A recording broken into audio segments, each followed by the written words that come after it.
Bonjour. Eh bien, aujourd'hui, je vais vous parler d'une expérience vraiment très douloureuse concernant une maladie des yeux qui est le chalazion. J'ai vécu cette expérience l'année dernière et j'ai beaucoup souffert. Aujourd'hui, je vais essayer de vous expliquer comment j'ai attrapé cette maladie, les étapes que j'ai vécues durant l'opération chirurgicale et ensuite l'évolution de mon œil après l'opération. J'espère que vous allez m'encourager dans cette vidéo et vous laisser vos commentaires et merci beaucoup. À bientôt.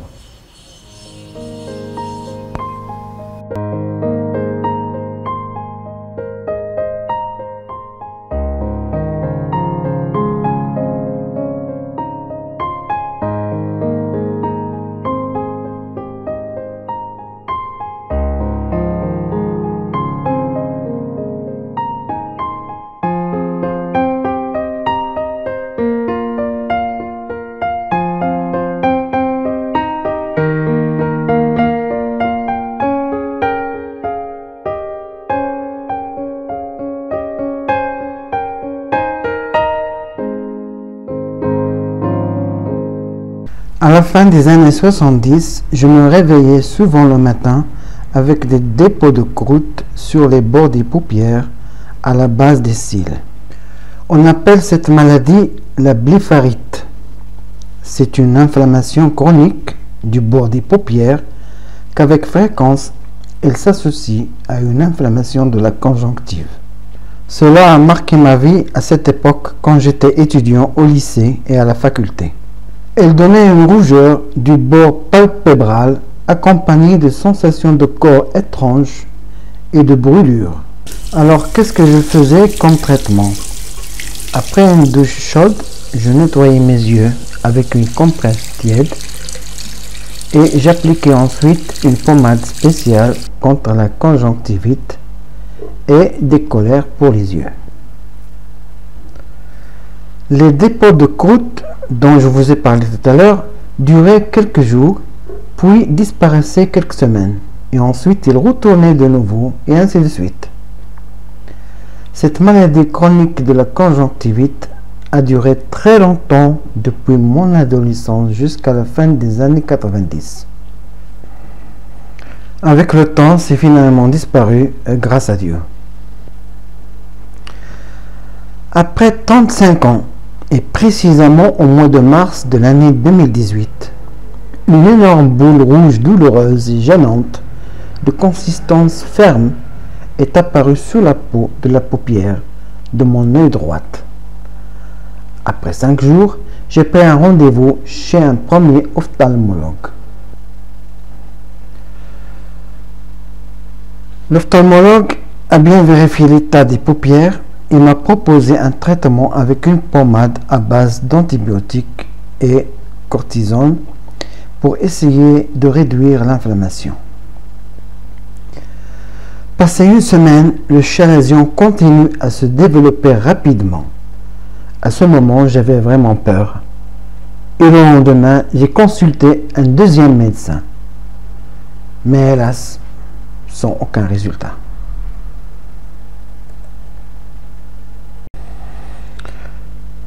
Alors, tout en suivant les ordonnances des 2 premiers médecins qui m'ont prescrit à peu près le même traitement, j'appliquais une compresse ou un gant de toilette mouillé à l'eau tiède 2 fois par jour afin de chauffer ma paupière pour permettre de liquéfier le sébum bloqué dans les glandes de Meibomius.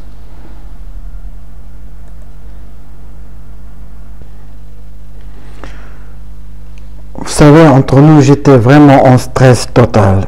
Chaque jour, je massais également les paupières avec le doigt pour faciliter l'évacuation du contenu de chalazion, mais sans vain. Le chalazion persiste. Se développant rapidement, peu enfin, il s'enquiste en 13 jours. Exactement en 13 jours. À vrai dire, le traitement initial reposant sur des collyres, des antibiotiques et des pommades anti-inflammatoires ne suffit plus. Enfin, un troisième ophtalmologue, toujours sur rendez-vous bien entendu, m'a reçu dans son cabinet après une longue liste d'attente. Mais une fois il a vu l'état dégradé de mon œil, il m'a recommandé directement une incision chirurgicale nécessaire pour déloger le kyste, c'est-à-dire pour le vider, sous anesthésie locale bien entendu.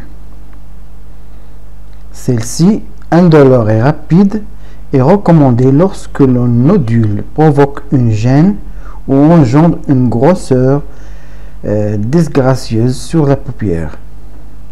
Ce professeur, dont je suis vraiment très reconnaissant, m'a confirmé qu'il n'y aura aucune cicatrice car l'incision est faite par la face interne de la paupière. Il suffit ensuite de réappliquer la pommade quelques jours et on est débarrassé. Vous savez mes amis, je ne vous cache rien. Avant l'opération, j'ai vécu de très gros stress durant la journée et pendant la nuit. Oh mon Dieu, quand je me souviens de ces jours noirs de ma vie. Mais toujours, il faut dire louange à Dieu seul.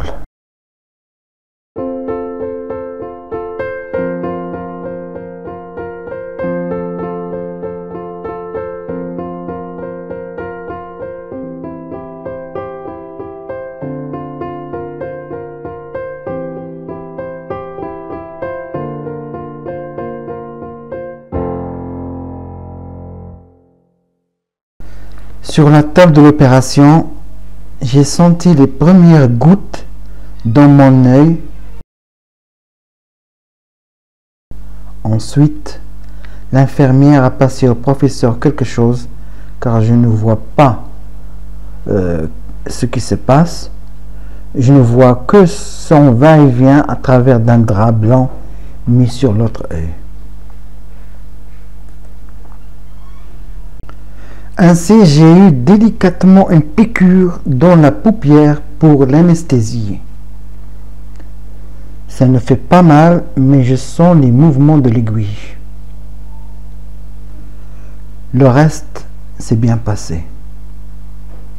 Il a ouvert et retiré tout le chalazion. Heureusement, la procédure a duré comme prévu, conformément à la dose injectée de l'anesthésion. Pour moi, c'est un grand professeur et je lui remercie depuis ce canal si jamais il me regarde maintenant. Bravo. Comme vous voyez, le contour en bas de l'œil commence à rougir et est devenu bleu foncé, probablement à cause de la première piqûre qui a touché involontairement le nerf de la paupière inférieure. Mais ce n'est pas grave. L'essentiel que l'intervention chirurgicale a été passée dans les meilleures conditions et avec un grand succès. Alhamdulillah. Le professeur m'a prescrit uniquement une pommade anti-inflammatoire à mettre 2 fois par jour. Il m'a demandé de garder une compresse sur l'œil pendant 48 heures pour ne pas salir la plaie. Le temps passe et mon œil s'améliore de plus en plus. Ma paupière est devenue normale ainsi que mes cils.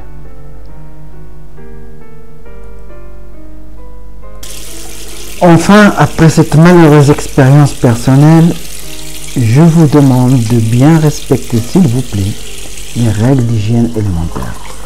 Prenez notamment l'habitude de bien vous laver les mains avant de toucher vos yeux. Enfin, pour les femmes, démaquillez-vous avec soin tous les soirs si vous portez du mascara et d'autres fards à paupières.